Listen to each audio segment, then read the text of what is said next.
That's my 2 cents. Oh my gosh. Come here. Because it's actually... Who inherited it?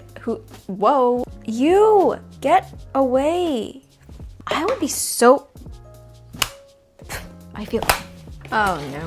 Hi friends, welcome back to another video. I'm actually super excited because I have not done a repot and chat in a minute. I haven't done one since before my California trip for the holidays. And I'm not gonna say that like a ton of things need repotting. Honestly, it was kind of a struggle, surprisingly, to find things that needed a repot. But I do have a good plethora or a good assortment of plants on the menu today. I'm not gonna go in detail one by one off the bat like I normally would. We're just gonna get right into the repot. So I think I'm gonna start with my little box of seedlings here. I will take you through each one as we go along, but I need to just, I'm working with a really tight space here. But I've got everything I need. I have my handy dandy plant cart back here. I've got both potting tables. I have all my substrates to the right of me, and I think we're at a good height today for you to actually see what I'm doing. So who do I want to start? I think I'm just going to start with the smallest ones. These first ones are pretty exciting. Well, exciting for me anyway. My friend Jing, she has been on a mission to recreate this Forgetii Lux, or is it a Lux Forgetii? I don't blame her because I would probably pass away if I ever had this specific plant in my collection. But yeah, she's trying, she is trying. So she has a huge, oh, it says here, Forgetii Lux. She had a huge batch of Forgetii Lux. She sold some, but she's holding on to a lot just to see like what the best one is gonna be out of the batch. Unfortunately for you, Jing, she knows this already. She has really bad luck when it comes to giving away seedlings or selling seedlings. It seems like she always manages to keep the runts or the ones that don't have super nice features, and then the ones that she sells or gives to friends end up turning out really nice. So anyway, I told her I wanted to buy a couple of these Forgetii Lux, and we will see what they look like. So I'm not growing these out for selling reasons. Eventually I might sell them, but it's more so to kind of test my luck with the seedling lottery. And yeah, to see if I get lucky with, why is my phone vibrating? See if I get lucky with a good one. Anyway guys, so for today's repot and chat, I've been perusing Reddit lately. I'm just like obsessed with plant Reddit. Oh, the vibrating was not my phone. It was in fact my dog. So all is well. Sorry, I'm looking for a little tray thing to repot in. That's one thing I'm missing, but I'll just use this. I was reading a thread about people's like favorite plant influencers, because I have just been trying to like expand my horizons and watch people outside of my normal few plant TikTokers, plant YouTubers that I do watch. And so I thought, okay, this thread will be helpful because it's gonna be, you know, suggestions by the people.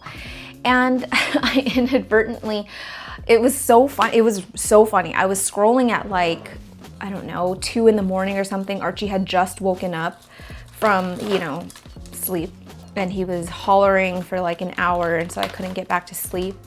But oh, there's 3 in here. Oh my God. Oh yeah, there's 3 in each. So I have 6 of these bad boys now. They really don't look like much at the moment, which is why ew, a gnat just flew by.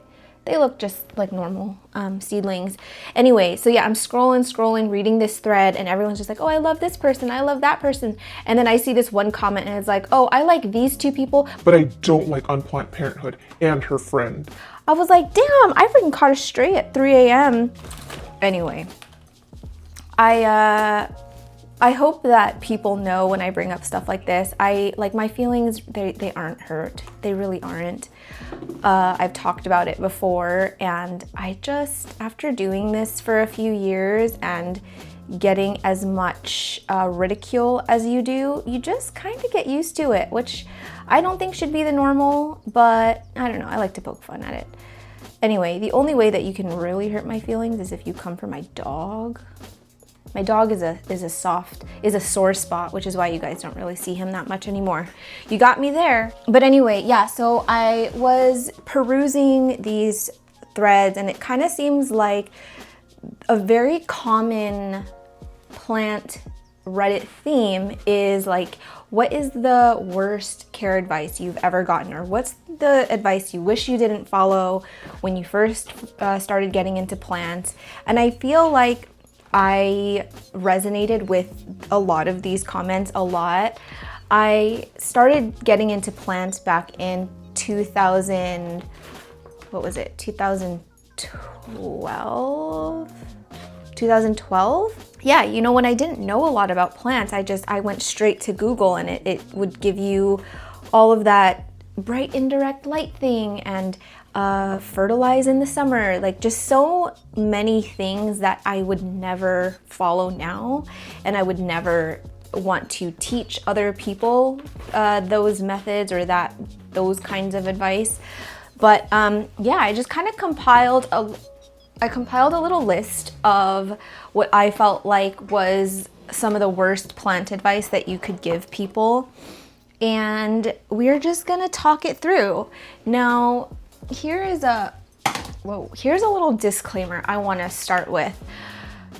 In my Reddit researching, I felt like another common theme was, I don't like this tray up here.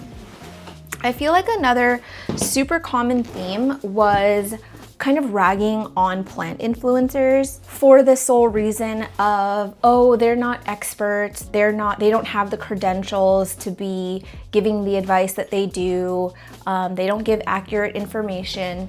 And I think where people get confused, or where I get confused, is most plant YouTubers, well, at least the ones that I follow or have come across, their goal is to not be that person that's like the most educated and giving the most accurate scientific, horticultural, and botanical advice and information. Like, so many of us are literally just hobbyists who are sharing our journey with our plants. And if you see any plant YouTube that's like tips and tricks on this, like if you see the words tips and tricks on anyone's YouTube page, including mine, you're just gonna have to like draw your own conclusion that this person is probably not like a botanist, you know what I mean? And a lot of the information that you're seeing anyway that is accurate is just regurgitated information. And so for me, I would much rather watch people that are just kind of going through it and learning for themselves and giving anecdotal advice, because I don't want to hear from, and this is just me, I don't want to hear from a botanist who's like, you should not be doing this and this with your plants because this and this. And if it's something like, oh, never pot in no drainage, because I'm pretty sure 99.9% of, actual botanists will tell you like the first rule of thumb in growing houseplants is proper drainage and stuff like that. And it's just not for me, but it is for other people. And if that's the way you want to learn, then, that's your prerogative. No one's stopping you. But I think it's just weird to come for literal plant hobbyists who are using YouTube as a platform just to engage with the rest of the community and using that as sort of like a reason to view them as like a punching bag, like, oh, look at this person trying to pretend like they know more than us. I mean, honestly, like if that's how you view plant YouTubers, then, it's not for you. It's not for you. Like if you want to be learning actual, real, scientific, factual information about plants, go to school. Like go to school. That is what that place is for. Come here. Damn it.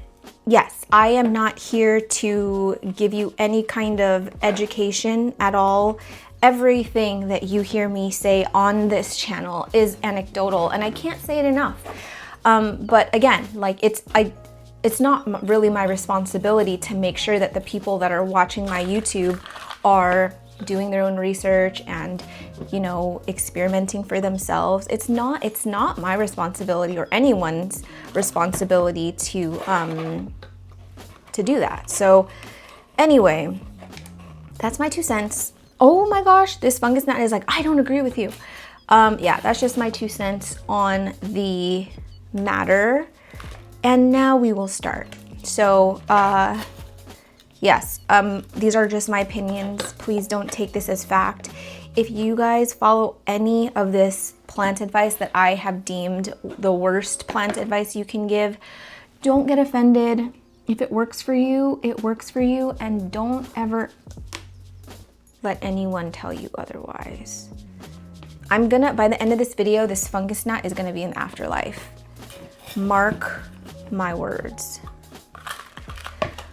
Okay, going with the first piece of advice. The first one is gonna be about cleaning leaves, and one of the top sort of advice that people got, and this is no shade at all to this generation, my mom's generation, a lot of them use stuff like mayonnaise and Cool Whip to clean not clean the leaves, but like make them shine. And I will say that I grew up being around my grandma who also did the same thing. I don't know if she used mayo, but I definitely know that a trend in plants around that time was to, you know, have your leaves be super shiny. And I grew up with my grandma and my mom and stuff having plants like monsteras and ficus elasticas, like ones that you kind of are tempted to see really, really shiny. Another one that I've seen used is avocado oil.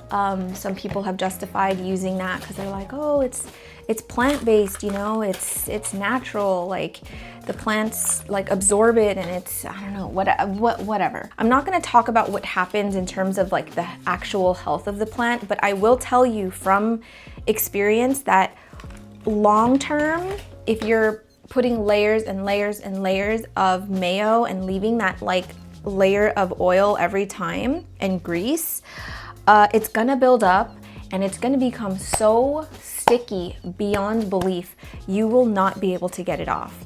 I don't know if I still have the video on my Instagram, but I inherited a fiddle leaf fig tree from a friend who inherited it, malfunctioned, who inherited it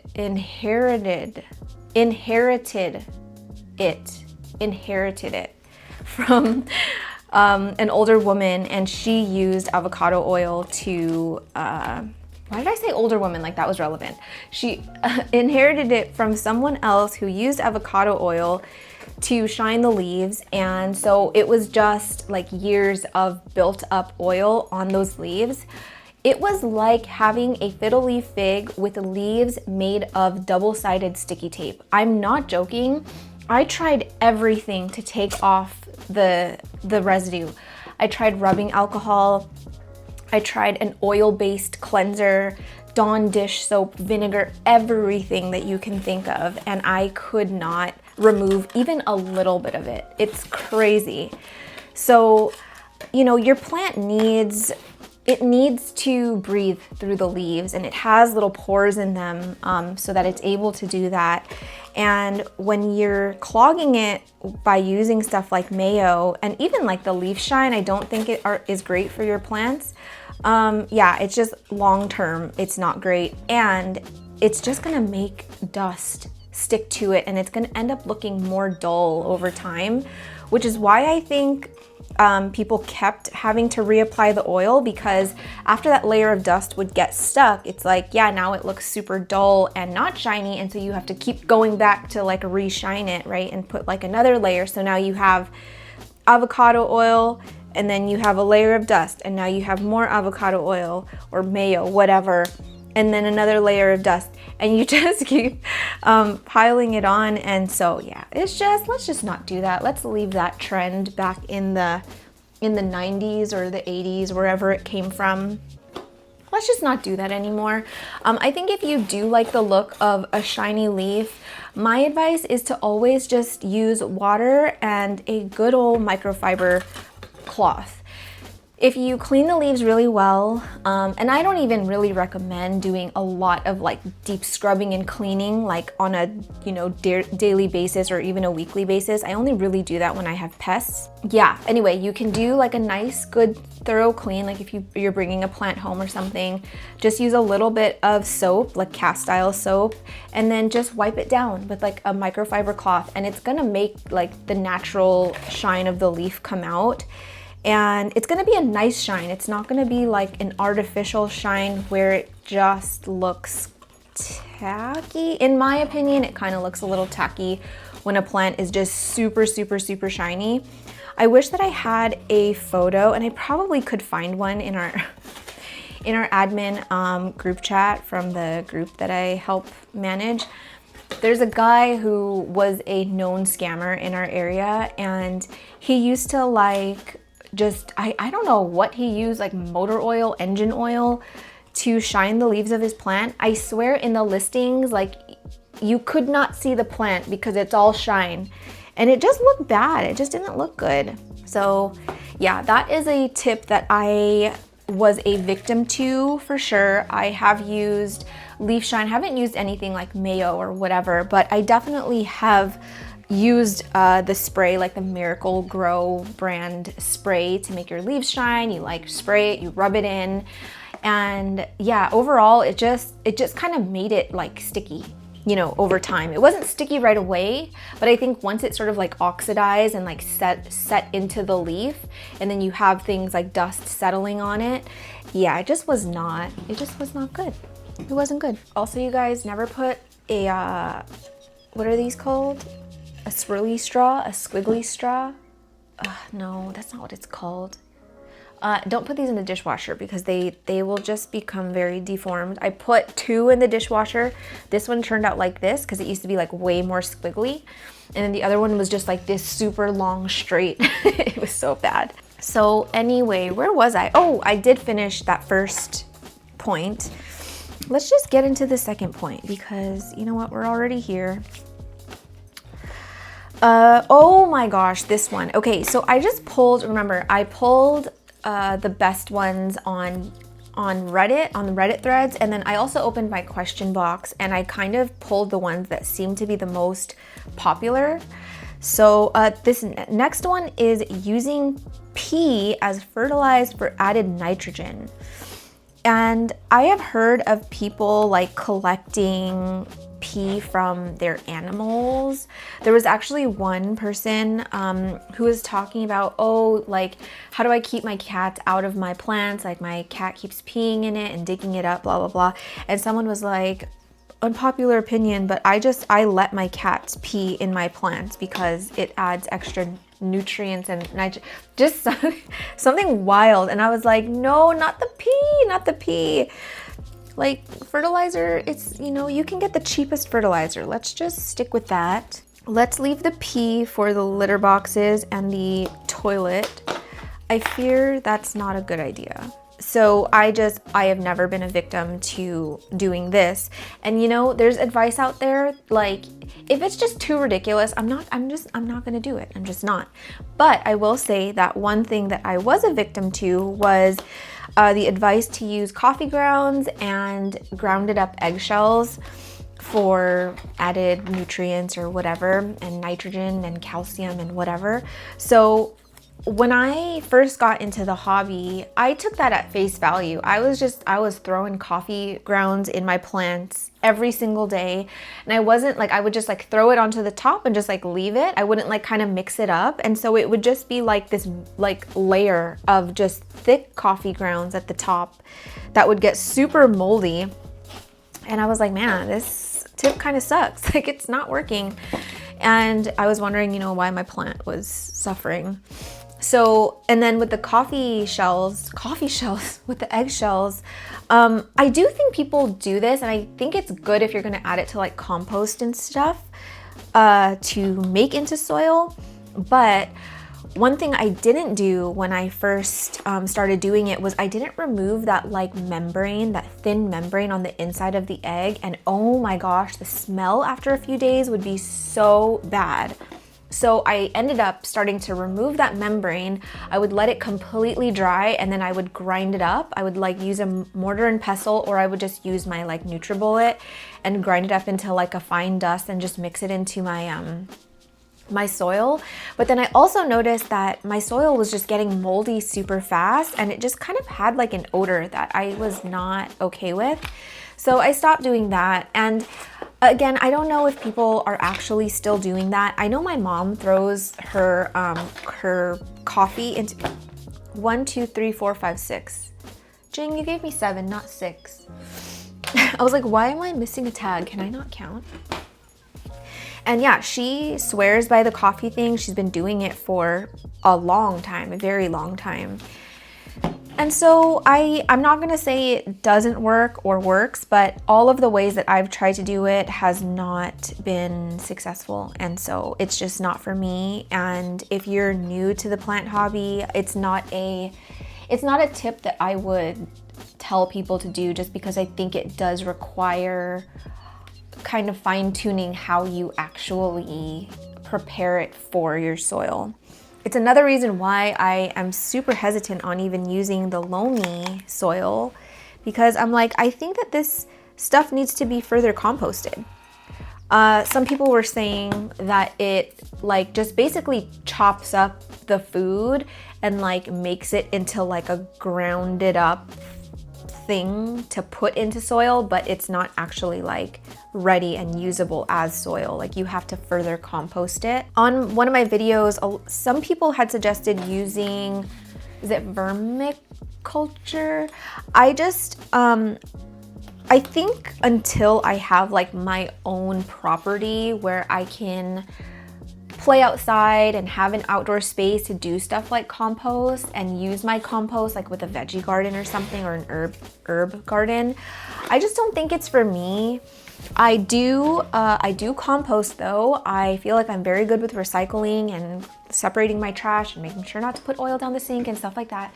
But for compost, I live in an apartment building, and our building has sort of like a managed compost area. So we just throw in all of our compost with the building's compost, and then they do whatever with it.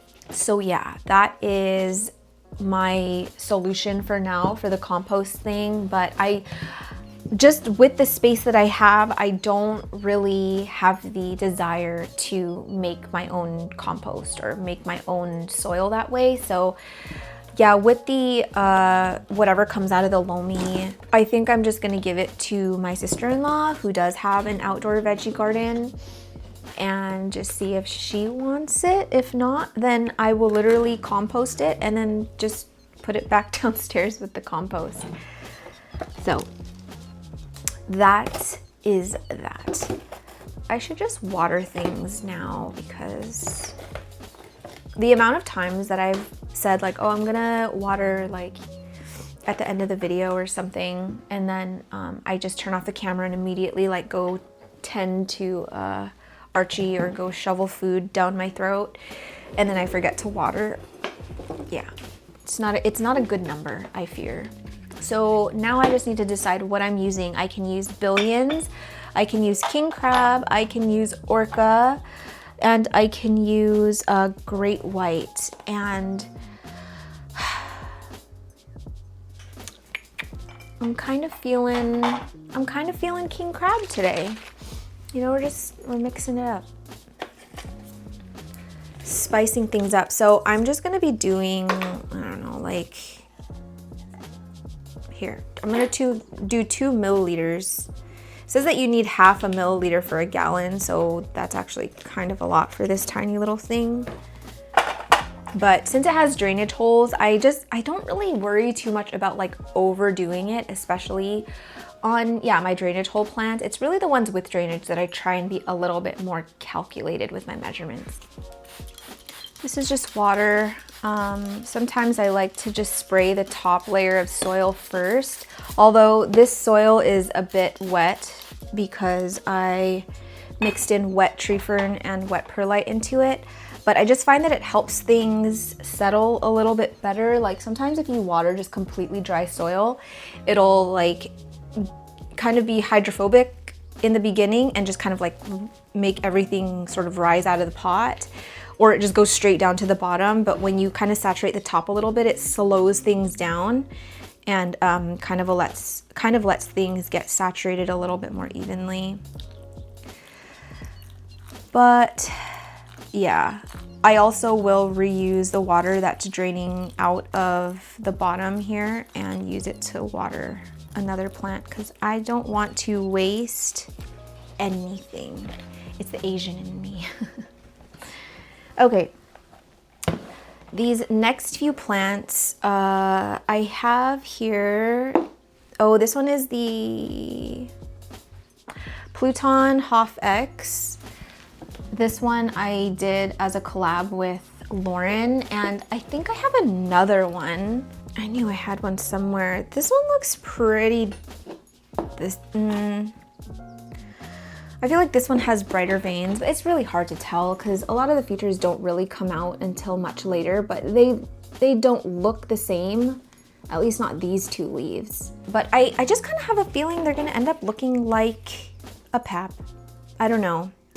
Wow, that one has speckles and probably spider mites. That's awesome.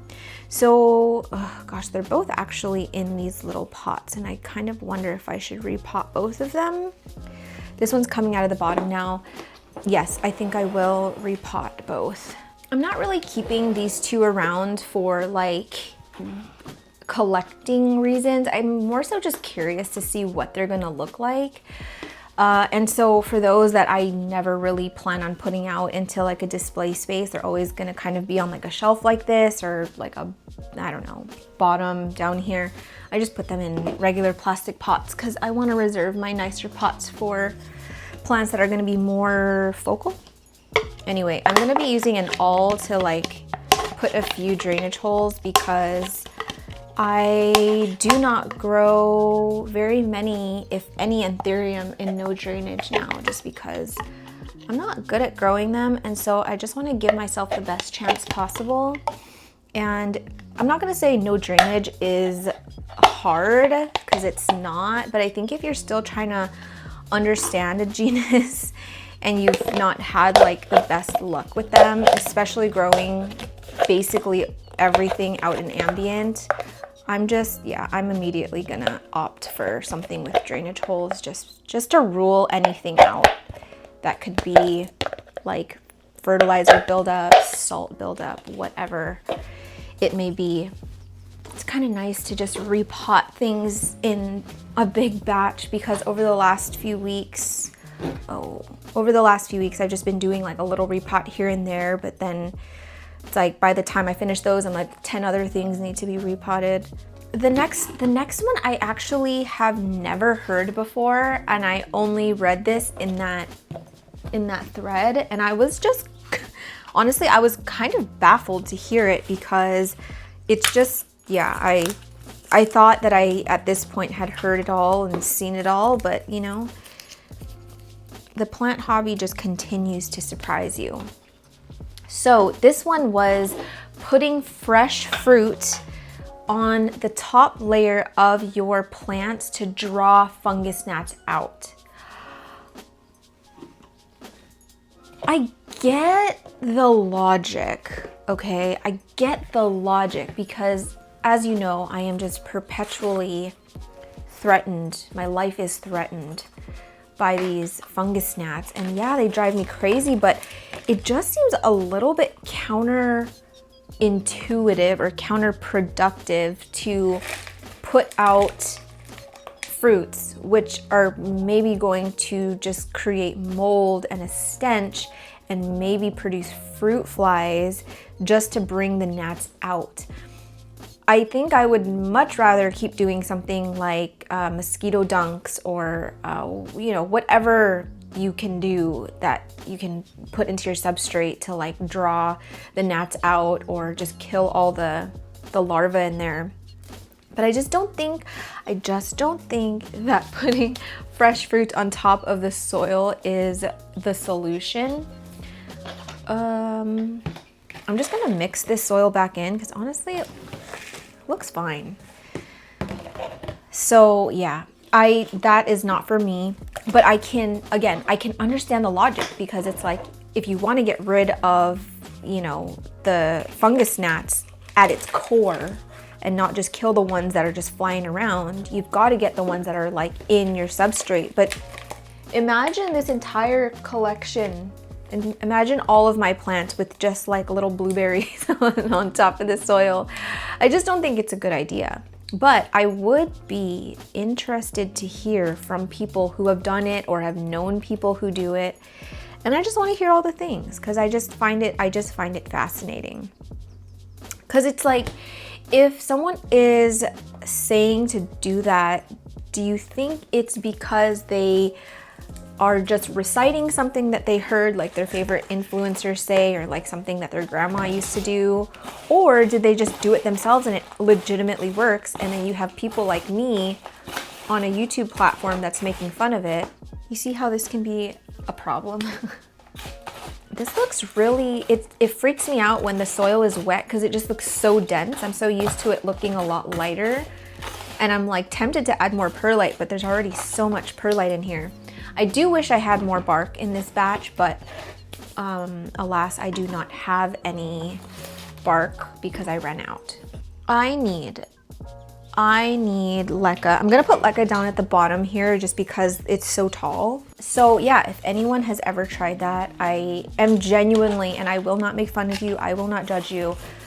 I just want to know. I just want to know if anyone has done this with success. I think even if someone was like, this was the only thing that got rid of my fungus gnats, I still don't think it's for me. I don't think I would do it.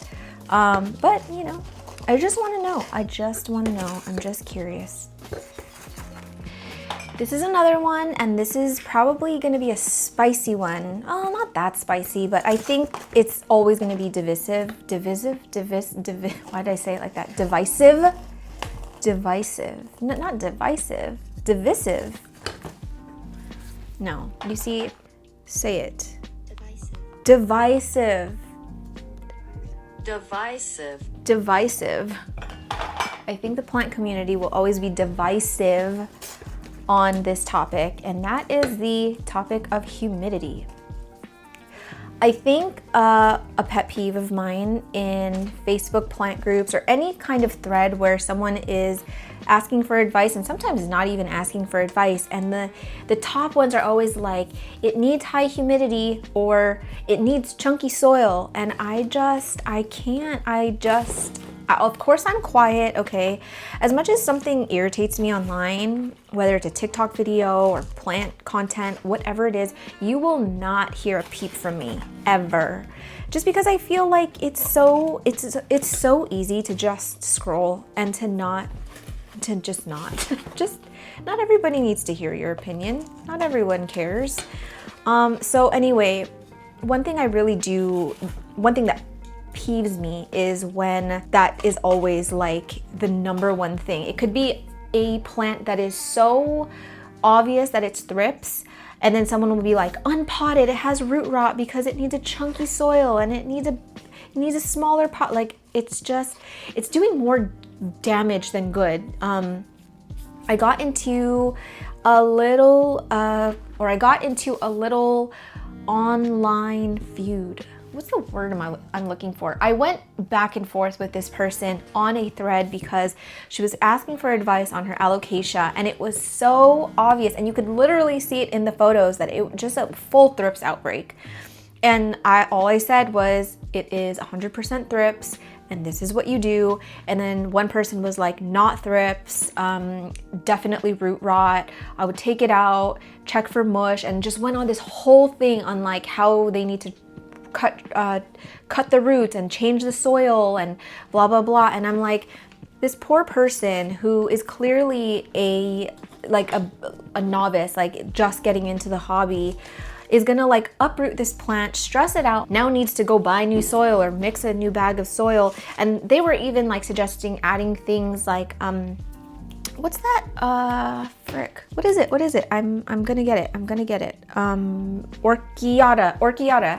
They were like, I swear by adding orchiata to my soil and tree fern fiber. And it's like, now you're suggesting all of these things that are like mad expensive when this person, all they just need to do is just wash their plant down and spray it for thrips. It just bugs me. It really does. And it probably bugs me more than it should.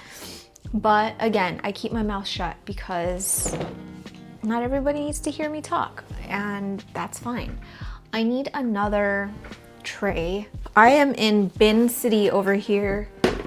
I cannot see the floor. Okay, I'm gonna put my finished ones here.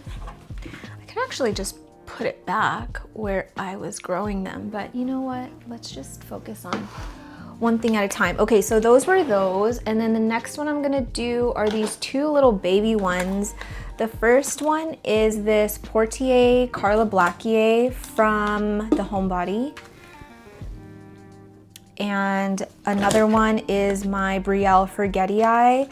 I don't know why this one is potted individually. I really don't, because I have an entire thing of Brielle Forgetii in this tray, but this one is just out on its own, and I don't know why I did that. But you know what? I'm probably just gonna end up selling this eventually, so whatever, I'll just get it repotted. Anyway, going back, I just completely went on a tangent, but humidity is another one of those things that people just immediately are like, you have to give it high humidity, you have to give it a humidifier, you need to put it in a tent or a cabinet. And I'm not gonna say that's wrong 100% of the time, because I do think in some cases, like for example, a new import or something, suggesting something like a prop box or something with high humidity, I think is the move. I should have popped it the other way, because now the holes, well, I guess it still stands. It's fine. I'm just being nitpicky.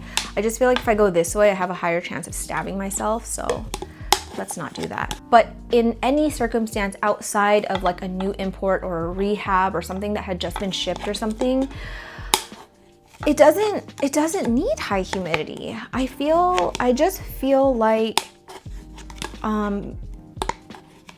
it's kind of forgotten how adaptable our plants are. And no, I don't have the best looking collection by any means. If anything, I'm probably one of the, and I'm gonna say this with full confidence, I feel like I'm one of the YouTubers, I've got to be at least in the top 3 of YouTubers who grow I'm not gonna cuss, who grow the crappiest plants. Of all of them out there who are growing like these big, lush, beautiful things, mine are just kind of surviving, they're not thriving. Yes, I have like the 1 or 2 offs, like my tortum that is doing really well, my micans and stuff like that, but otherwise everything is kind of just meh, you know? And it's because I'm not that great at growing plants. Okay, well, besides that, but I just don't, I'm kind of looking at like the long game, and in the long term, I know that I probably will not always have a plant room, and I am not always gonna have a place to put something like this set up. And I just want to be realistic, and I think a big part of that is wanting to grow my plants out in ambient. And a lot of the plants will protest it, and a lot of them will grow like crap and grow a lot smaller, or grow a lot slower, grow a lot crappier. But for me, my goal really isn't to grow like the biggest, most massive plants, because my plants are for my enjoyment. They're for the addition to my decor in my house. And so to be stressed out by like huge growth and needing to like continually chop back, put things in like literal buckets because it's the only pot it'll fit in, that's just not, it's not the vibe for me. Yes, I have this plant room mostly because I just have the luxury of having a plant room. But you know, if I didn't have a plant room, I still want to feel like I'm able to grow my plants well. And I just like seeing them. I like enjoying them, which is one reason why I got rid of my tent. I didn't like the fact that things were just like cooped up in there, and while plants did grow very well in there and new imports took off like so much faster than they would you know, in something like an Exoterra, it just wasn't, I don't know, it wasn't my vibe. So yeah, you can grow plants in lower humidity, and sometimes that will be the issue, but a lot of the times it's not. And I think that people need to focus more on root health and understanding someone's environmental conditions before just immediately suggesting to like up their humidity or just change the you know, humidity conditions for it. I just don't think that a lot of these posts where they're asking for help, they just don't need to hear that. And it's just constantly, I could literally probably bring up like 100 threads in 20 minutes of people just suggesting humidity and chunky soil. It drives me bananas. I'm gonna say that on a good day, the highest humidity I have in this house is probably around 40-ish. I don't think I ever remember a time where I was like taking readings and it ever was like at even 50. And that is just the tea on my house. It's always super dry here. And I know in the winter it's dry because we always have the heater on. And that's a non-negotiable. I don't like bundling up in the winter. That's one thing I actually quite enjoy about living in an apartment, is that it's pretty easy and relatively cheap to heat in the winter. And I just like wearing stuff like shorts and tank tops and things year round in my apartment. And so that is just a non-negotiable for me. And yeah, it really dries out the apartment a lot. My skin gets so dry in the winter. I feel like I look dewy on camera because I've got a light in front of me. I put on makeup. I use like a dewy setting spray, but otherwise my face is so freaking dry. It's not even funny. But anyway, going back to humidity, I was a victim to this for a long time. Even on this channel, I was just, you know, preaching humidifiers and this is what I do to increase humidity and spray all the time. Like, I was just so fixated on making sure that my plants had humidity. I really was not seeing the bigger picture. I wasn't focusing on root health. I wasn't focusing on nutrients. I wasn't focusing on light. It just completely consumed me. Like, I just felt like humidity was going to make me the best plant parent in the world. But alas, it did not. So I would say that if you're ever struggling with a plant, my rule of thumb is 1, can you rule out pests? I think every plant parent should own a magnifying glass or a zoom lens or a, what is that? Microscope, just to, you know, be able to say, okay, I know for sure this plant does not have pests, because not every pest you can see with the naked eye, no matter how close you get, no matter how much you squint, no matter how much light you put under it, you just can't see a lot of them. And I'm talking about those dang flat mites. Flat mites are, oh my gosh, they are everywhere. They are just a nuisance. Can you rule out pests? If you can rule out pests, then that's great. Are the roots healthy? Do you know the strength of light that it's getting? Like, do you know if it's getting enough light? Do you know if your water to light ratio is right? There's so many other things that you can kind of ask yourself when you're trying to diagnose a plant before you immediately jump to humidity, because a lot of the times your plants will eventually adapt. It's gonna look like crap in the beginning because that's just how it goes. You can't expect to acclimatize something and think there's not gonna be any sort of casualty. Well, I'm not gonna say casualty, but you know, there's not gonna be some kind of stunted growth or mechanical damage or something, you know, that shows that it's being transitioned. But anyway, I just hope that one day we get to a place where people are a little bit more helpful than just jumping to chunky soil and humidity. And I know that it doesn't help when I say that I want the community to be in a better place, but then I choose to always be silent. And that's just because, you know, I get into enough beef online with my own channels. I don't need to contribute to that part. I'll let you guys handle that one. I'm gonna sit that one out respectfully. On that note, I will say though, like, I know I don't have the biggest channel because I really like you guys. Like, you guys are just so freaking funny. You're so smart and you just get me, and I just feel so lucky to have curated such like an amazing little community here. And I will take this any other day than a massive platform of people who don't, like, they just don't get it and they don't jive with me. Like, yeah. Didn't I just repot this? Didn't I just repot this? Oh. No, I did, right? I just repotted this. Oh. I'm so extremely confused. Do I have two RA5 Fort Sherman Ralph? Oh no. Oh, okay. I see what went wrong.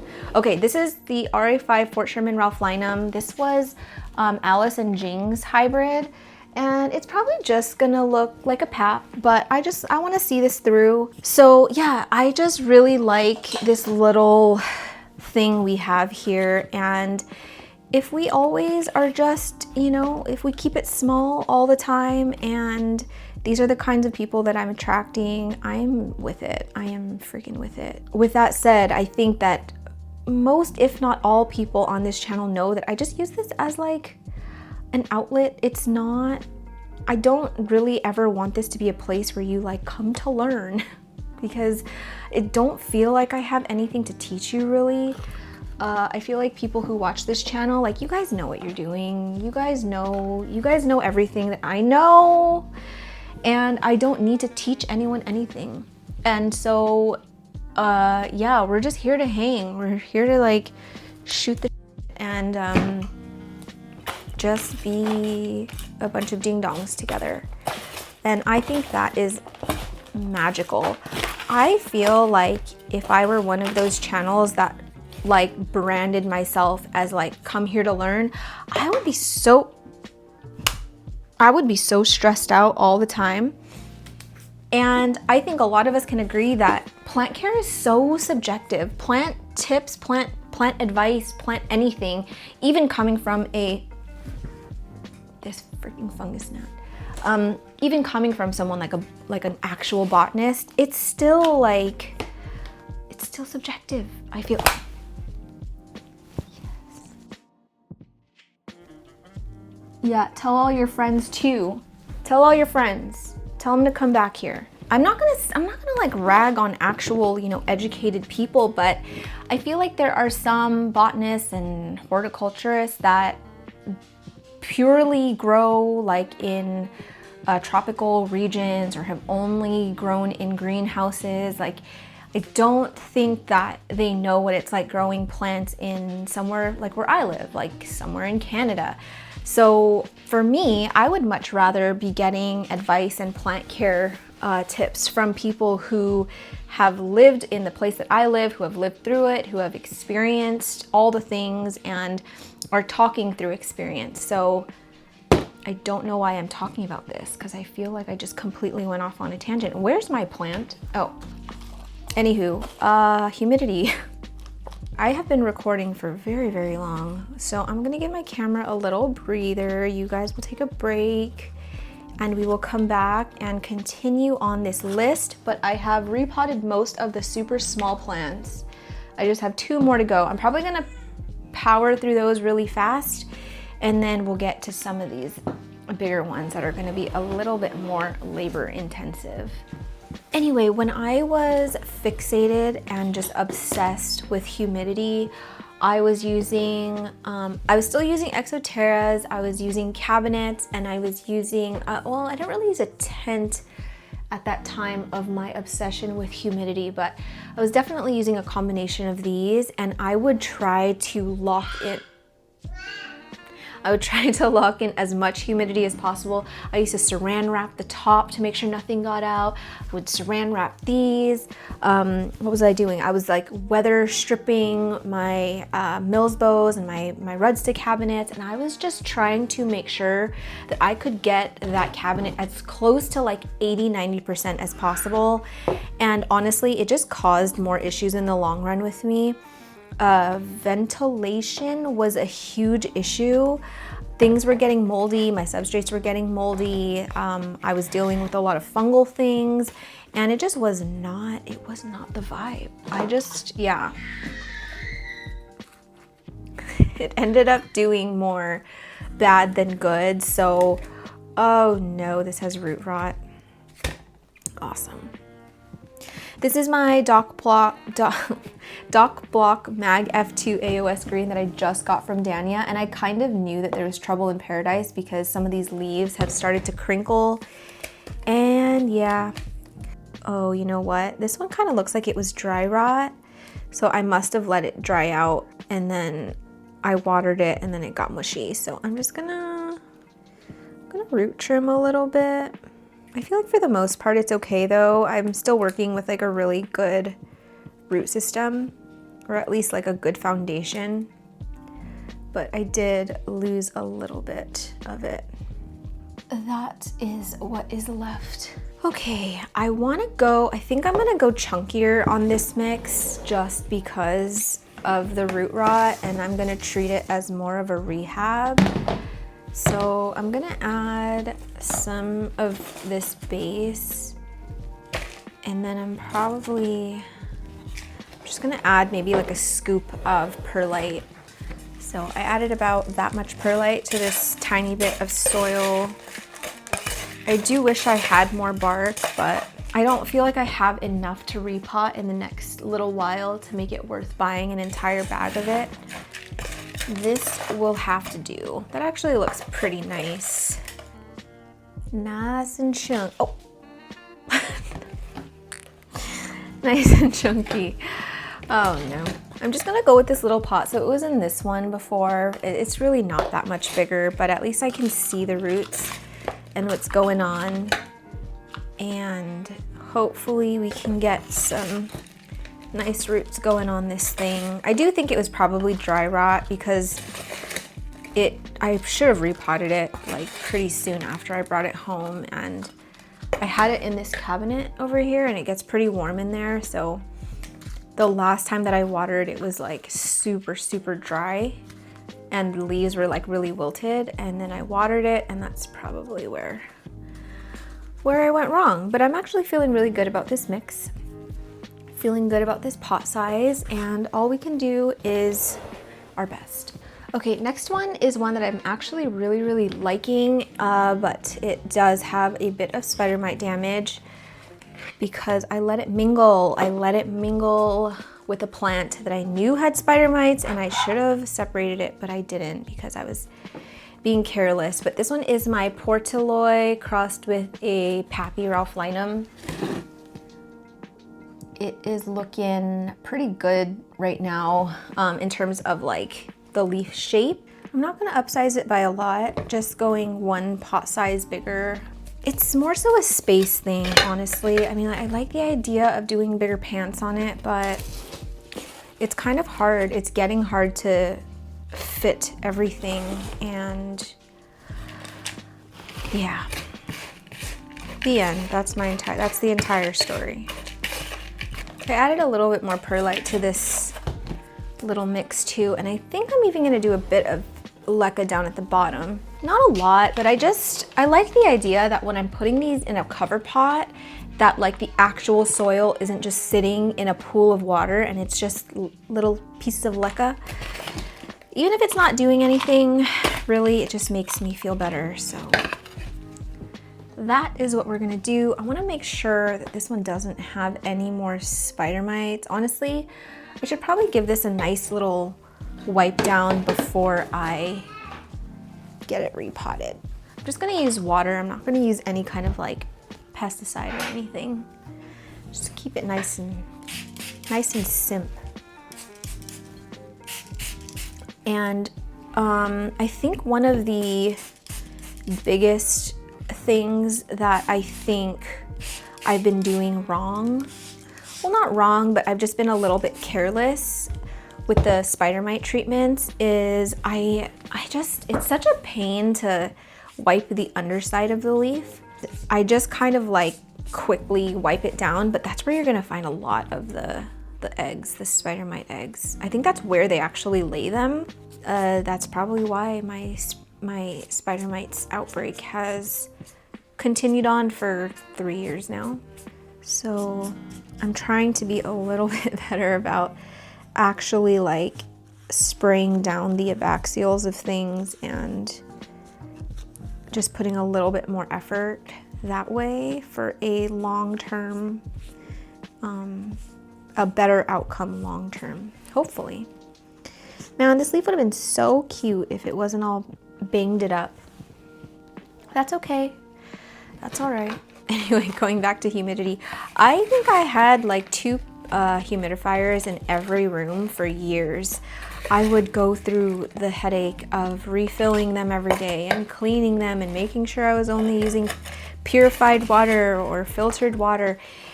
And really, it did not raise the overall humidity in like a large room unless it was actually on.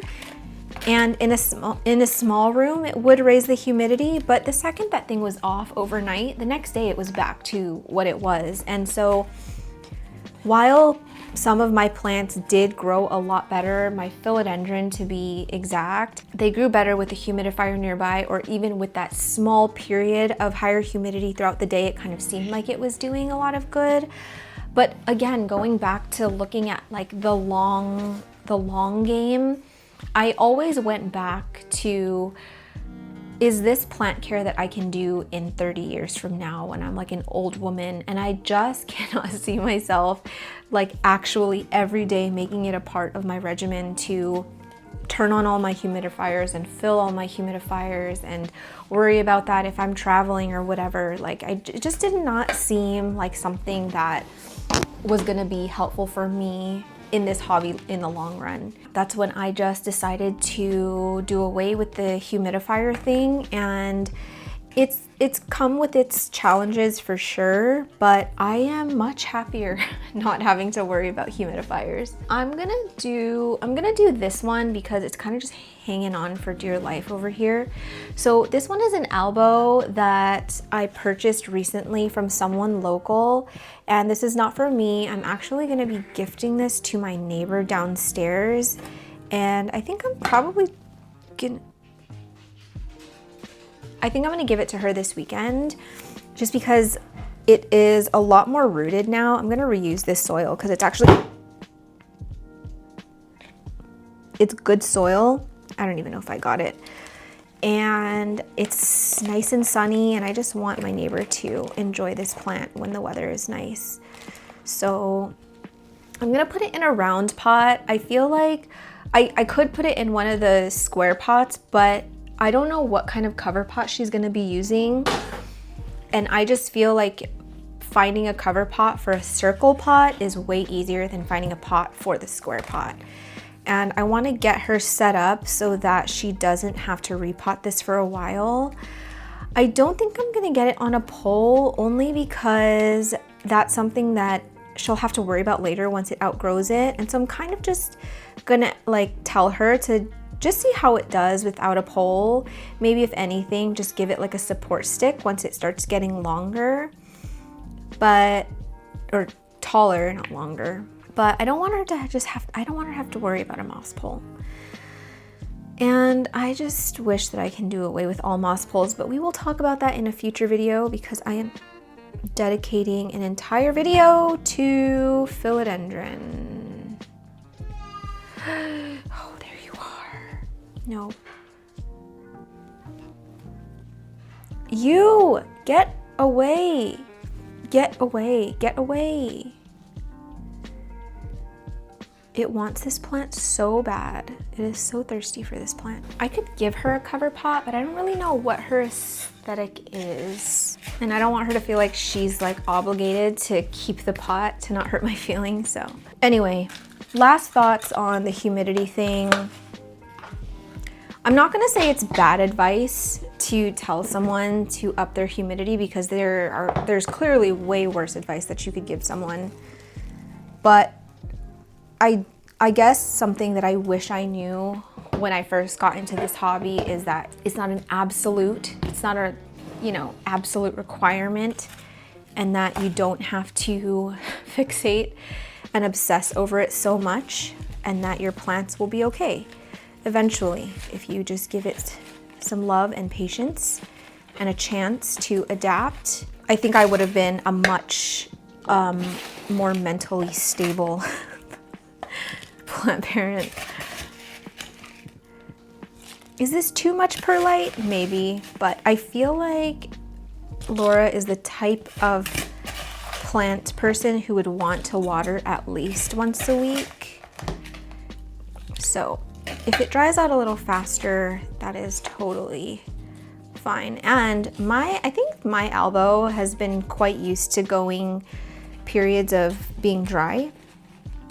Although it has been browning a lot more lately, which is not great, but I'm trying the best I can over here. I'm not gonna say it's because I haven't been using silica. I don't even really know if silica's been doing anything. I will say though that maybe like 2 weeks ago, I moved it from where it was under the Soltech light. It was so happy there, but I needed to move it because where our TV is, like the light was just kind of in the way. So I put my elbow by a window, an east-facing window, where it's actually getting a good amount of direct light for certain hours of the day, and then like some good sort of diffused light throughout the rest of the day on a sunny day. But the browning, it's been browning. I don't know if it's a coincidence or if it really is because it's not under my Soltech light anymore, but yeah, it went from like keeping all the white on its leaves for like months and months and months to just all of a sudden like so much of it is browning. And I don't know if it's the light thing or if it's because I have been letting it go a little bit drier, I've been letting it live on the drier side. Who knows? Okay. These next few ones are a little bit of a pain in the booty, but we're gonna start with this one. This one does not have spider mites, but I do believe it has flat mites. I could take my zoom lens and find out right now, but frankly, I just don't care enough at the moment. But this is my King of Spades Red Crystal from Dania. This is her hybrid and it is beautiful. It looks a lot different than the one she sent Alice, and I'm hoping that one day I can get a cutting of Alice's. I don't know if she would want a cutting of this one from mine because it looks so much just like a KOS. I think the only difference really is probably, I would say, the sinus and lobes, and that's probably it. But it's really cute. It's so round. I love this one. I don't even care if I never breed it. I think one thing I don't want to lose sight of with Anthurium is only thinking about breeding.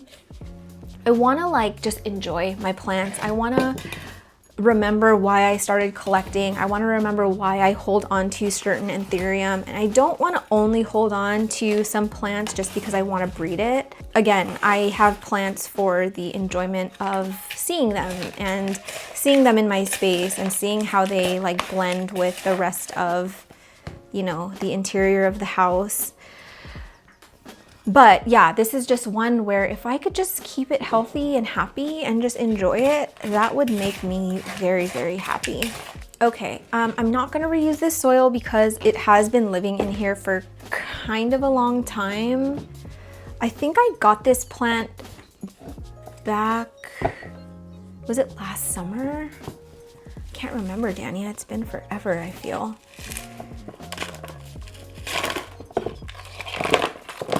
Seemingly nice and healthy, but it definitely has, it needs something taller because there are some nice big fat juicy roots up at the top that is just begging for some substrate.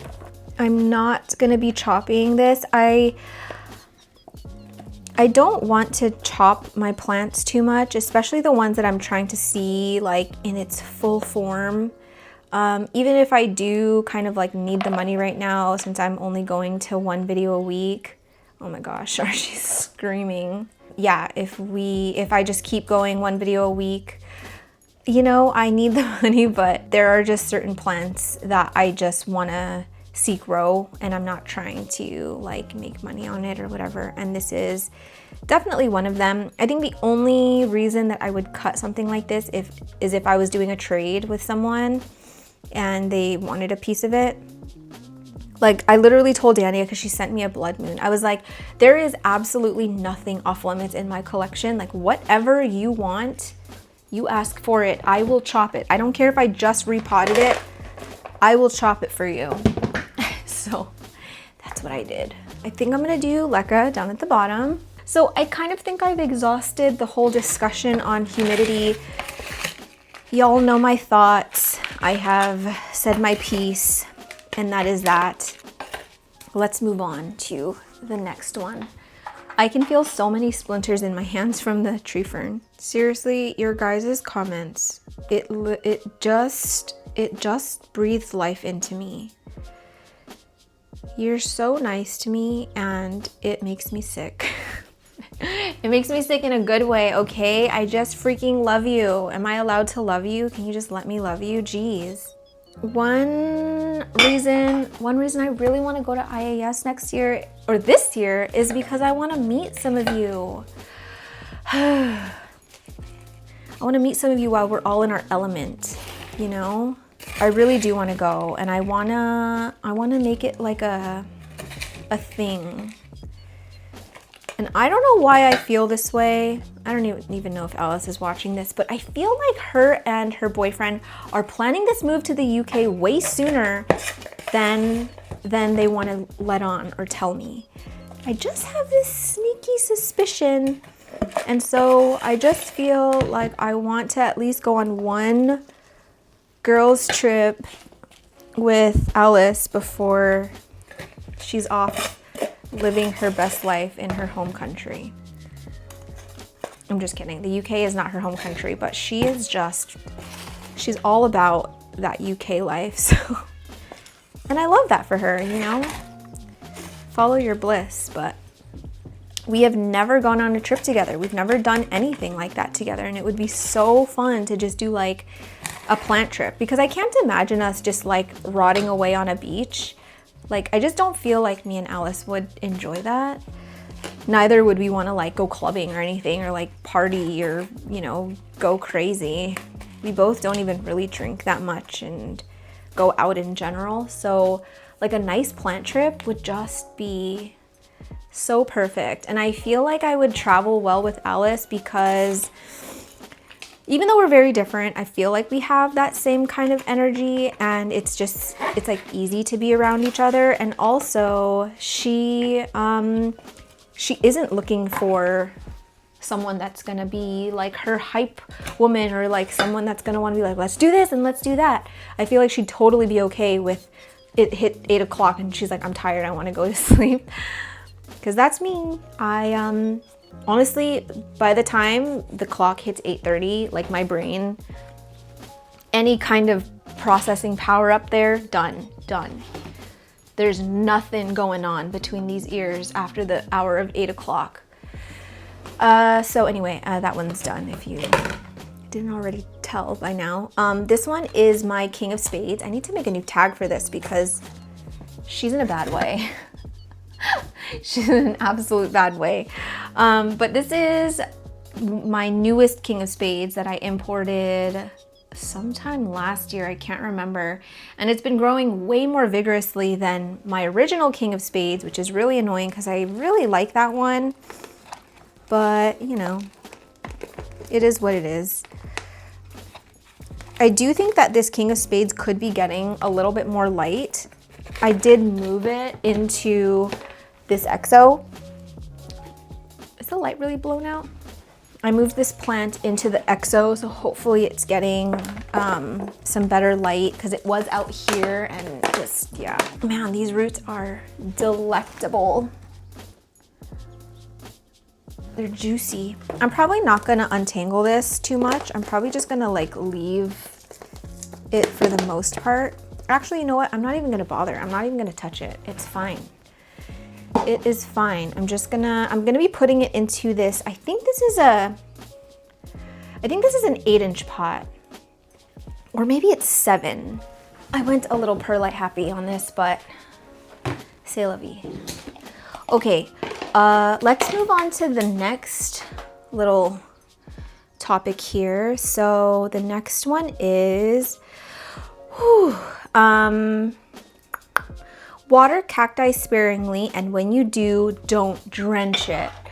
This one I did for so long, and I'm not gonna say it's the worst advice, honestly. Like, if you follow that advice, you're probably gonna be fine. But again, it just depends on the conditions you're giving it. These little tree fern turds give me the ick. But I remember back when I first got into succulents, so I've told this story before, but I got into succulents back in like 2011, 2012, because my ex-boyfriend liked plants, his mom liked plants, and we would like make little succulent arrangements together, and that is what suckered me in. And we used to sell little like succulent arrangements in our shop that we had. And I remember this one person came into the shop one day and she was talking about plants. She was talking about how she loved plants and she had been growing plants for a really long time. And then she was looking at like the succulent arrangement. She's like, oh, these are way too wet, or like you need drain. She's like, oh, these don't have drainage holes, they're just in pots. She's like, with succulents and cacti, you really don't ever want to water them. She's like, for my succulents, I just put an ice cube. And at that time I was like, I don't know, whatever, if you do an ice cube. I knew that my grandma had been doing the ice cube thing with her orchids, but I had never heard of that advice said for a succulent. She was like, yeah, I water my succulents probably, oh, I do have to untangle this a bit because I want to get it a little bit deeper. That's what she said. So I'm gonna just unpot a little bit here. So yeah, she's like, I water my succulents probably once every few weeks, and for my cacti, I just put like a little splash, but they don't need much. And I took that at face value, and I was like, oh yeah, I mean, she says she's been doing plants for a long time. So for my succulent terrariums, I just kind of stopped watering them, not altogether, but I was watering it like maybe once or twice a month.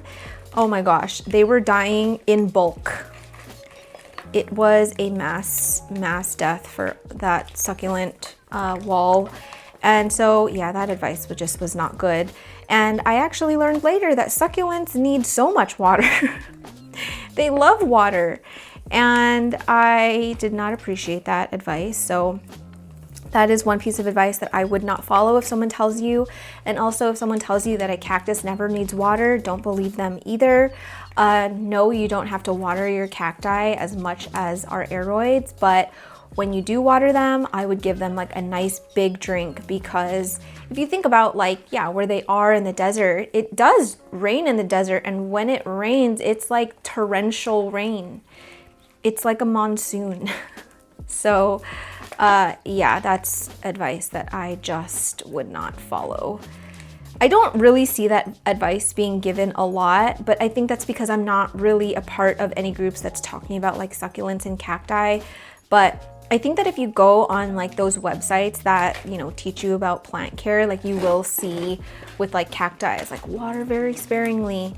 And it's not that that's incorrect, but I think it needs more context. And it needs a little bit more information other than that.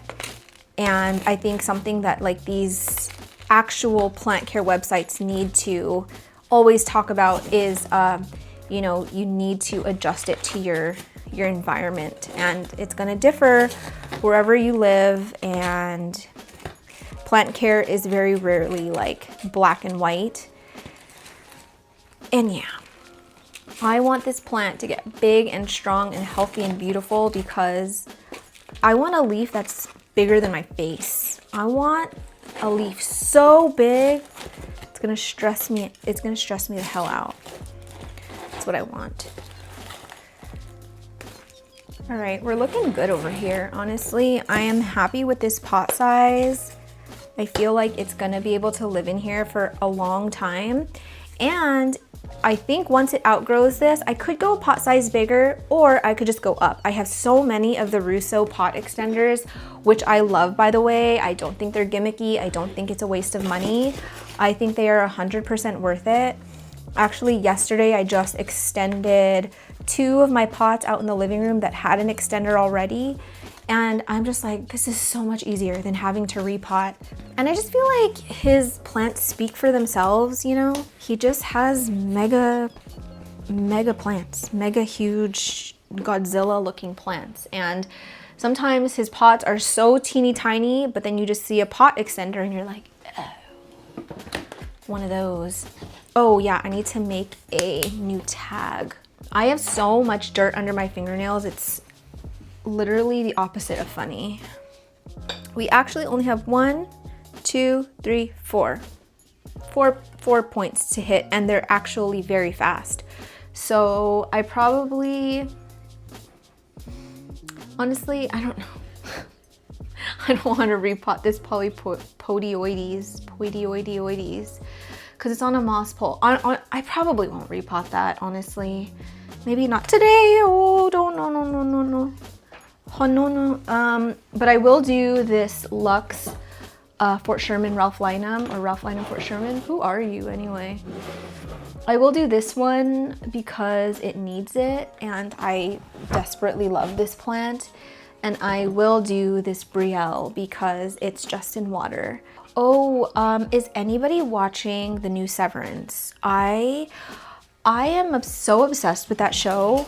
It's very rare, like when I watch a show, I'll need to watch one of those like recaps on YouTube, because I'll be like, I don't remember what the heck happened last year, or yeah, the last season. But for some reason with this video, everything just kind of stuck. And I like immediately like knew exactly where we were, and I could remember all the little details, and it was just, that just never happens. It never happens with me. But I think it's just a testament to how much I really enjoyed it. So yeah, season 2 is out now, and it's a banger. It's a banger, guys. I love it so much. I just love the vibe of it. It just has a good vibe, you know? You know when you put a show on at night and it just has that vibe, that good vibe, but then you put on other shows and you're like, oh no, this is not good for the ambiance. It just has a good vibe. That's all I can say. That coffee is single-handedly curing me of any ailment that I may have in my body. Okay, throwing this out. The next one is this. Why is this not tagged? It's not tagged. It's a Lux Ralph Lynam Fort Sherman. I think that's what it is. And I really specifically love this Lux hybrid because of how elongated it is and how red the back stays in the newer leaf. I mean, it eventually fades off, but it stays on the leaf so much longer than any other plant, really, in my opinion. So yeah, I am just so stoked on this plant. And this one was growing, where was this one? I think it was in this small exo, and it was like growing up against another plant, and so it's all like banged up, but it really is all just like mechanical damage. This one surprisingly has not had any pests, and it's been growing better for me than any Lux hybrid that I have. And I'm just grateful because I think it's my favorite Lux hybrid of all of the Lux hybrids I have in my collection, and so that is just great news. This soil is so sandy. What did I do? Did I add sand? What happened here? But the roots are super happy. Nice and long, very little breakage. The roots are super thin, actually. They're a lot thinner than your typical anthurium root. It doesn't have like that udon-esque energy to it, you know. I'm just gonna peel away some of the sheath because I want some of these aerial roots to be touching the substrate because there's so much there's so much stem up at the top that has just been exposed for a long time. And it's really nice to see the stem thickening up. Do you guys ever have those moments of like you are realizing what your voice sounds like? It's so quick. It happens really fast where I'm just hyper aware of the fact I'm talking and I can hear my voice. It's very strange. I'm gonna go with this pot. I think this is a 6-inch pot, but it's a lot bigger and I want to just be able to go upward again, like I was mentioning earlier. I don't want to have to go bigger diameter wise for a long time. I'm hoping I can continue to stack vertically until it really needs to be repotted. The next point here is never fertilize in the winter. I hate this one, I really do. I'm not thinking of anyone specifically. There's actually no plant influencer or plant account that I follow that has ever shared this advice or said this is what you should do. It's really it's the Reddit threads, it's the Facebook threads, and it's the freaking how-to websites. That's like, don't fertilize in the winter because you're gonna over-fertilize, it's gonna kill your plant. My rule of thumb is if the plant is growing, fertilize. No, you don't have to be fertilizing at full strength year round. I feel like no matter where your plant is growing, no matter if it's in a controlled environment like this where it's not getting any sunlight, or if it's out in the living room like mine are, where it's only getting light from the sun, I just feel like plants naturally have an idea of what season we're in, no matter if you try and trick it. There are gonna be plants that just, not a thought between their lobes, and they're just like, oh, summer, it's always summer. And they just continue to grow and grow and grow. If you stop fertilizing them, you know what I mean? They're not gonna be getting the nutrients they need. So yes, you can pull back your fertilizing in winter, but if a plant is actively growing, I would just continue to fertilize it. And I think it annoys me. It annoys me when people repeat this advice because a lot of the time it's just based off of something they read or heard and they haven't actually like experienced something themselves, or I don't know. It reminds me of the same like argument for people who hate growing in no drainage. And I'm not gonna sit here and say, I don't have an agenda, I don't benefit by, people growing in no drainage. And I don't have anything to gain from it. I really don't. But a lot of the people you see that are gonna like be so vehemently against no drainage are the ones who have never tried it at all. And I just feel like learning how to grow in semi-hydro, learning how to grow in a no drainage vessel, it's such an important skill to learn, because I think that it can help you in a lot of ways, in a lot of situations. And it's not hard. You don't have to be like years and years and years experienced in the plant hobby to do it. You can just do it. You can just learn it and do it. And I know it's not for everyone, but I just hope that people at least give it a try. Give it a shot before you shoot it down and, tell other people to not do it, because you're not doing anyone a service. You're really not. But you know what? I really don't stress about the state of my floors anymore after getting the Tinco. Oh, that thing has drastically changed my life. I just need to get soil all the way to the top because I want some nice, thick, juicy roots on this big part of the stem. I probably could have chopped this one, but again, I feel like I'd rather try and make money doing plants on YouTube or just, making hybrids, making seedlings and stuff. I don't really want to be chopping my plants a lot anymore. I almost feel like when you chop your plants excessively, it like does something to it. It like sparks some kind of change in it, because I have plants that I've propagated that just push out like 5 million growth points, and it just grows so sickly and it just grows so ugly, very, very weak. But it's like a clone of a plant that is extremely healthy and has been a great grower for me. So I almost feel like changes the genetics of the plant if you chop it excessively, or if you, I don't know what I'm saying, you guys, okay? This is just, again, I'm just a ding dong, hopefully talking to other ding dongs. Okay, so Lux Fort Sherman Ralphlinum is done, and hopefully she continues to grow well for me, because she is the one that I can count on when I feel like I'm being victimized by all of my Lux hybrids. Okay guys, the last plant I am gonna be repotting today, and I'm actually gonna be potting it in pond, is this Brielle. I have been growing 97.5% of my anthurium in soil, and I honestly, I like it. I'm kind of like in my soil era right now. I love working with soil. I love seeing the growth in soil, but I do miss using pond, and I do have really good experience growing in pond, and so because I water rooted this, it just kind of seems like a good opportunity to use pond again. So that's what we're gonna do for this one.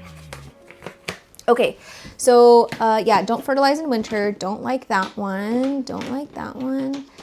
Water once a week or water only on a schedule. I too was a victim to this one when I was first in the plant hobby. It was like I would water once a week on a, oh my gosh.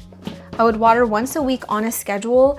Even if a plant was showing that it was thirsty, I would think, I can't water it because I'm gonna overwater it and it's gonna die because I just watered it, or I didn't just water it, but it's only been, 4 days since I watered, and I was not considering anything besides the day that I watered. And yeah, that was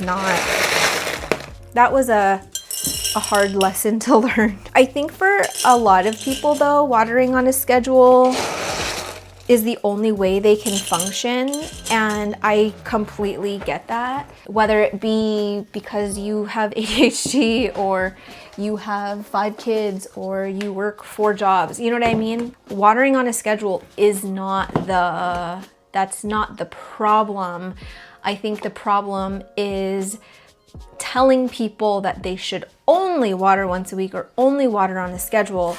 That can work, but you also have to tell people okay, if you're watering on a schedule and this is what your light situation is like, you probably should have a chunkier mix. Your mix is probably too dense if you're gonna water once a week, or it's getting too much light, so you probably want to have a denser mix because it's drying out too fast, if that makes sense.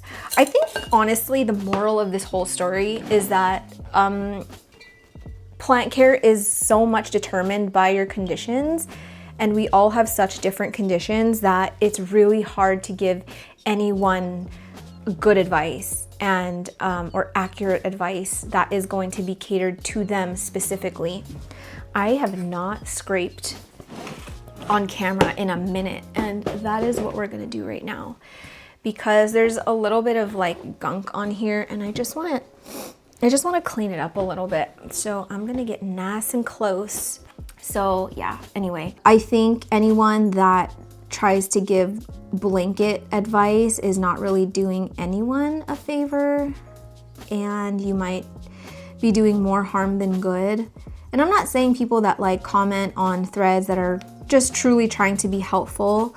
I'm not saying you guys are the problem, but I think that it should be more of a normal first to ask more information if it's not given in the post already. I think something that can be helpful is what kind of lights are you using? Does it get any natural light? What's in your soil mix, and what fertilizer are you using? Stuff like that. Because you can tell someone oh, you probably need to fertilize more. I would fertilize, once a week or twice a week or whatever. But it's you don't know the strength of their fertilizer. You don't know what kind of fertilizer they're using. And so it's just important to have that information. And so when people ask me for advice and I'm able to give it, it usually starts with 5 million questions before I even try and give any kind of advice. But that's another reason why I don't think I would ever be the kind of creator who accepts, you know, people will do like plant care meetings and stuff. Like they will, is this root? Yeah, that broke off. Oh my gosh, I broke off so many. Oh my gosh, poor little tentacles. Okay, you see, this is why you have to be careful when you're scraping, because you can do more damage than good. But it's fine, I've got plenty of roots. I just don't want this sitting in my pond. See all of this nasty stuff? I don't want that. No shade to people who do this, but you know, people who kind of do the plant doctor thing. If I break another root, I'm gonna smash my face into a wall. Yeah, where you basically take people's money and you give plant advice. I just don't think that's gonna ever be for me. For one, I just think it's too much of a responsibility. And two, I just don't have the credentials or the, I just don't. You just don't wanna, oh, you know what? Oh, that's not good. So that's the caterpillar, and this is the stem, and that's the leaf on the side. So I have to pot it like this, but that leaf, we're gonna do it. Because I can't pot it like this. It's not, like, I can't do that. Now how did that happen? That's a mystery.